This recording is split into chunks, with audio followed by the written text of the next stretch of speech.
One of the most overlooked wrestlers in WWE history is Maven. Sure, he won a reality show and famously eliminated The Undertaker, but after that, he was mostly stuck in the lower mid-card. By 2005, he was released, and not long after that, his wrestling career was over. Fast forward 20 years, and Maven now has one of the fastest growing YouTube channels of any former wrestler. How did this happen? I'm going to pull back the curtain and reveal the real reason behind Maven's YouTube success. For most wrestling fans, Maven Huffman was never supposed to matter long term. He was not introduced as a future world champion, and he was never positioned as a cornerstone of WWE programming. He was a reality show star or a reality show graduate who entered the company during one of the most competitive eras in wrestling history. He was a Tough Enough winner. He was the very first Tough Enough winner. I mean, what a run you had. Like when you look at some of the people that you were in the ring with during the time that you were in WWE, it's crazy. Like the match you had, it's you and Goldberg and Shawn Michaels against Ric Flair, Triple H, and Randy Orton. Crazy. And at that time, Randy and I were riding together. Yo, his Southern accent is magnificent.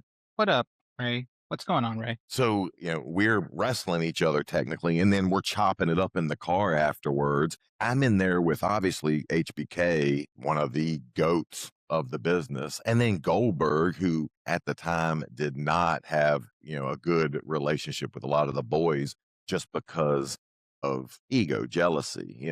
He came in, was making a lot of money, working a limited schedule, but as you can see, Maven was just in the background. He was a background competitor. the fact that I'm in there with these superstars, it just blows my mind. What a run you had. That was as much as you can summarize his whole time in WWE as a wrestler. It wasn't that much, and we haven't heard from him for a while. 2 decades later, Matt Huffman has become one of the most influential voices in modern wrestling media, more specifically, YouTube. Not because he broke the news, not because he chased controversy, but because he explained wrestling in a way fans were not getting anywhere else. So his page has evolved from a few subscribers in the past 2 years to almost 1 million, with just 300 plus videos. All videos that are has a nice hook engagement, and it's stuff that many people like me or any other fanboy, I guess, content creator won't be able to explain, but he can. So I found this One of video. the most overlooked wrestlers in This video right here is about how Maven went from a small-time WWE Midcarder in the early 2000s to a content creator who has translated the inner workings of WWE for a massive audience. Now, like I said, Maven entered WWE through the Tough Enough reality show era at a time when WWE was stacked with generational stars. The roster included names like The Rock, Stone Cold, Triple H, The Undertaker, and Kurt Angle. In that environment alone, WWE did not need to gamble on long-term development for reality show talent. Maven was given television time, but he was not given institutional patience. His role was functional rather than foundational. His most famous WWE moment was in the 2002 Rumble when he eliminated The Undertaker. That moment became iconic because it was shocking, not because it changed his career trajectory. After that, Maven settled into the Midcard, where he performed reliability, but without long-term narrative investment. He won the Hardcore Championship, I think. He filled television roles and eventually exited the company quietly. For most fans, Maven became a memory rather than a legacy. That modern wrestling media landscape is dominated by fans reporting on fans. Most wrestling YouTube channels summarize news, react to rumors, or debate booking decisions without first-hand experience. Maven's value lies in the fact that he is not reporting wrestling from the outside. He's explaining wrestling from the perspective of someone who lived inside the system. He does not present himself as a journalist. He does not claim current backstage access. He presents himself as a former WWE employee explaining how the job actually worked. Anyway, let's start with this video where someone explains how his channel is becoming successful. So the person who made this video is the person that's helped him expand his channel. He's helped him make his channel more relevant, guided him, and he's helped him become a viral thing now. All right. Hey guys, Zach here. In this video, I'm going to break down the strategy we used for the Maven Huffman channel and how you can use it to help grow your own audience. I've never shared this before, so here we go. First, we went to Fiverr.com, and for $25, you buy 5,000 views. From there, I'm kidding. Here's how we actually did it. So, yes, he didn't bot, guys. Before the Maven Huffman channel, I've been creating WWE and wrestling content on YouTube since 2015. I learned that the videos that tended to perform the best were those that share behind-the-scenes facts and reveal secrets about how the show is done. Upon realizing this, I saw an opportunity for a former WWE wrestler to create videos revealing how the WWE actually works. The only problem was that I needed someone who had actually wrestled in WWE. I watched every season of Tough Enough on the WWE Network. I absolutely loved it, and since Maven was the first winner of Tough Enough, I instantly became interested in his career. I even thought about how cool it would be to do a YouTube channel with him, but I knew that wasn't going to happen for a number of reasons. Now fast forward to 2023, each do this former WWE wrestler pulls back the curtain YouTube channel is back. I decided to at least try to make it happen. So, thanks to other YouTubers pulling back the curtain, he thought using Maven would be a good thing to help create that type of content, which becomes one of the defining features of Maven's content is his focus on explanation rather than a performance. If nothing else, maybe it'll help alleviate the itching. I remembered Maven, so I figured, what the heck, let's give this a shot. I found his LinkedIn and wrote a short message pitching my idea. I sent it off, expecting one of two things to happen. Either he wouldn't respond, or he would say thanks, but no thanks. Little did I know, there was a third option. A day after I sent that message, Maven responded and said he wanted to chat. Within a few days, we had our first conversation, and I fleshed out my idea further. Maven was 100% on board, and this idea was turning into a reality. In May 2020, I flew out to New Jersey, met Maven in person, and we filmed our first batch of videos. We are ready to roll. Let's do the intro. All right. Hey, everyone. Former WWE superstar Maven here. I'm going to be rating guys that I worked with. We're going to learn what a receipt is. So we're doing the money one, right? Yes. Okay. After that, I returned So as you can see, when he does explanations from an insider perspective, so he can go explain what kayfabe is, he can explain what blading is, he can explain getting over. This approach lowers the barrier to entry casual viewers and not hardcore fans, which allows his videos to get more reach. we posted our first video. Within 10 days, the channel had gained 600,000 views, 1,000 subscribers. Damn. Now, over 2 years later, we have nearly 800,000 subscribers and over 190 million views. No So, way. how did all this happen? I'm going to reveal to you our strategy. Before we even filmed our first video, here's what I was thinking. How can we be different? By 2023, there was no shortage of former wrestlers creating content on YouTube. Many of those individuals had longer and more impactful careers than Maven, so I knew standing out was crucial. Many of those wrestler YouTube channels, though, followed a similar format. The content had a wrestler and a co-host on screen together, and they were Yeah, a lot of these have Conrad Thompson in it. often recorded from two different locations. That's a great format, but that's also where I saw our opportunity. My idea was this. Let's get together and film in person. Also, instead of Maven talking to me, let's have him talk to the camera, and therefore addressing the viewer. None of this is groundbreaking, but I knew it would help us stand out. Now here's one of the biggest keys to the Maven Huffman channel success. We don't make wrestling videos, we make YouTube videos about wrestling. What do I mean by that? Well, let's take a look at our very first video. Hey guys, my name's Maven Huffman, and I had the coolest job in the world. From 2001 through 2005, I was a WWE superstar. It was Maven talking about WWE wrestlers he worked with and giving his honest thoughts. I called it Rating WWE Wrestlers I Worked With. The title wasn't random. Every word was chosen for a reason. First, Strategy and wording. rating. That word tells viewers exactly what to expect. Real opinions, honest takes. Was his experience with that wrestler good or bad? Next, worked. Using worked with makes it clear that Maven isn't some outsider guessing. He was actually there in the WWE locker room, a place most people never get to visit. That creates instant intrigue. What are these wrestlers like when the cameras are off? And finally, this one might be the most important. We could have called it Rating WWE Wrestlers Maven Worked With. But here's the problem. Not every fan knows who Maven is, especially newer fans who started watching after Maven left WWE. Using I opens the door to a much bigger audience. And since Maven introduces himself at the start of the video, and the channel is literally called Maven Huffman, there's no confusion about whose experience this is. So Maven's success for this channel didn't happen by accident. As you can see from the strategies he's describing, his channel follows a modern, or at least for the most part, as I understand, today's YouTube principles that many former wrestlers tend to ignore on their own videos.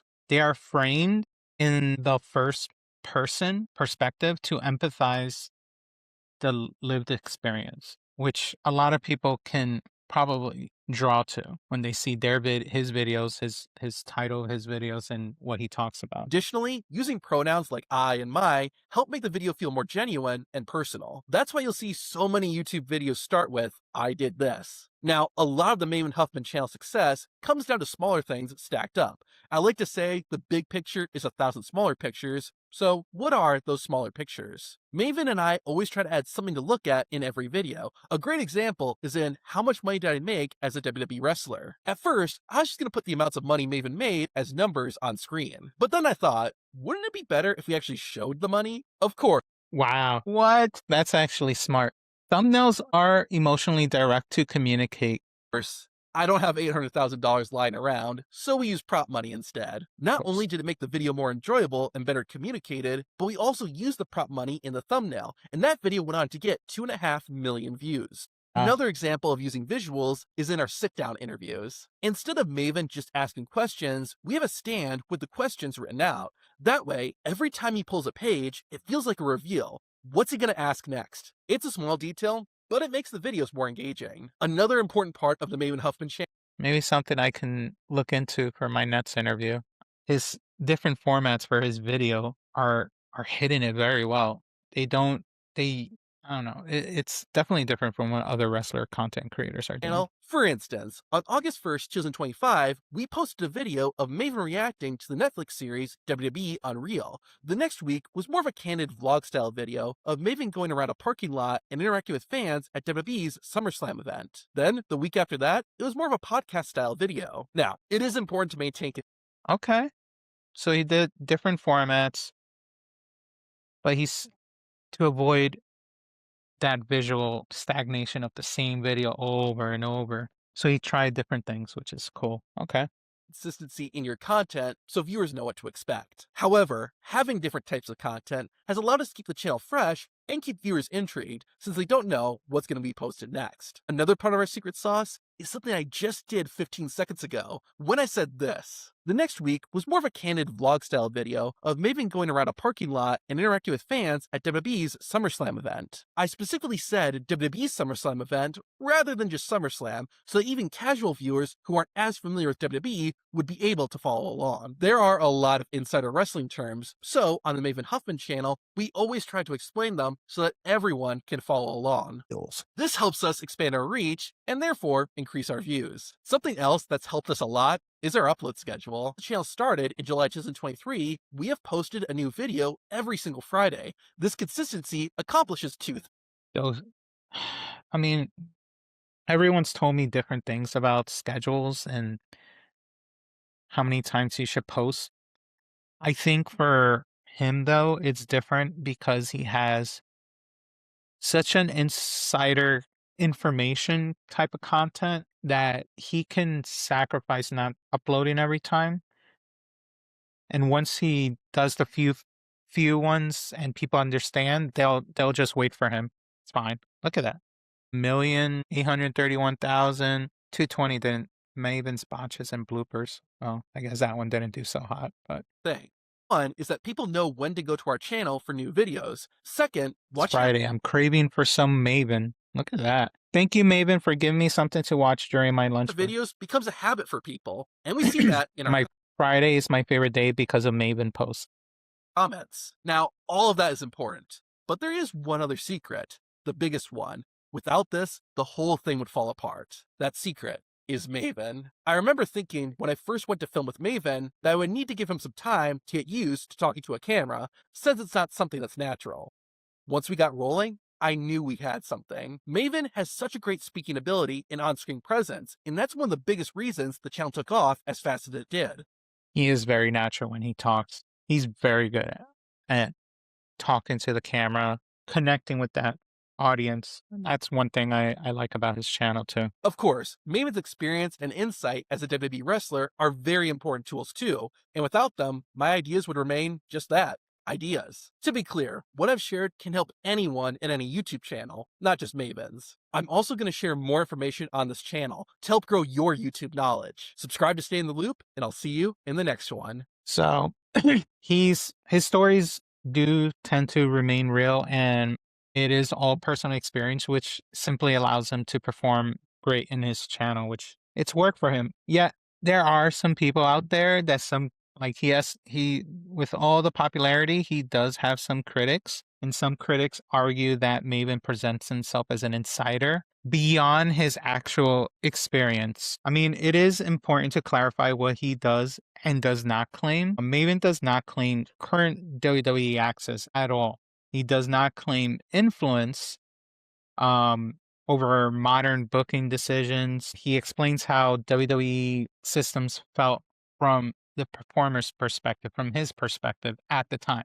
So these people that are critiquing him should understand that, because that distinction matters. Card wrestlers often experience WWE more directly than top stars do. They feel instability, they have creative uncertainty, and deal with pressure from the insider political things they have to deal with without the protection of their star status like other top tier wrestlers do. Resonates because it reflects that reality of wrestling. Maven Huffman did not reinvent himself by pretending to be something he was not. He reinvented himself by reframing what he already was. He was a WWE performer with firsthand experience inside a complex corporate machine that is WWE.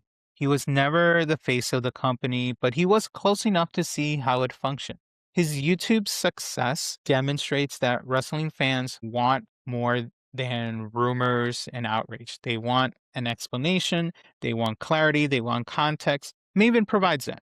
And sometimes it seems like he might provide some information better than even WWE and Real can do, which I still haven't watched. Maven Huffman's rise as a content creator is not about redemption as a wrestler or even revenge as someone who left the company. He translated his wrestling jargon into plain language. He translated his lived experience of WWE into education for some that want to know. And he translated a forgotten WWE run into his long-term relevance. In doing so, he proved that the most valuable wrestling voices are not always the ones who stood tallest on the card. They are often the ones who were close enough to see everything clearly. And that's why Maven's second act as a YouTube content creator works. Anyway, he has a bunch of videos, definitely a lot of content. I don't appreciate his short game, because if you look at all his shorts, for the most part, it's been anything with Vince Russo, but then it's almost like he hasn't updated it. He updates a lot of his videos, but his short game isn't, I guess because he's already exposed enough. He's already growing that he really doesn't need shorts to help him. So he is relying mostly on all his videos. His latest video from 2 days ago is him reacting to haters. And then he has other videos that worked out as well. He interviews people, but as you can see, it's a variety of content, but it's still from his insider perspective, which is great. So if you haven't yet, definitely check him out. I thought I subscribed to him, but I'll subscribe right now in front of all of you. There you go. I subscribed to him. I thought I did. But anyway, let me know what you think about Maven Huffman's rise in the YouTube scene. Do you agree with it? Do you agree with some of his statements and comments about the insider knowledge? Let me know in the comments, and I'll see you on the next video.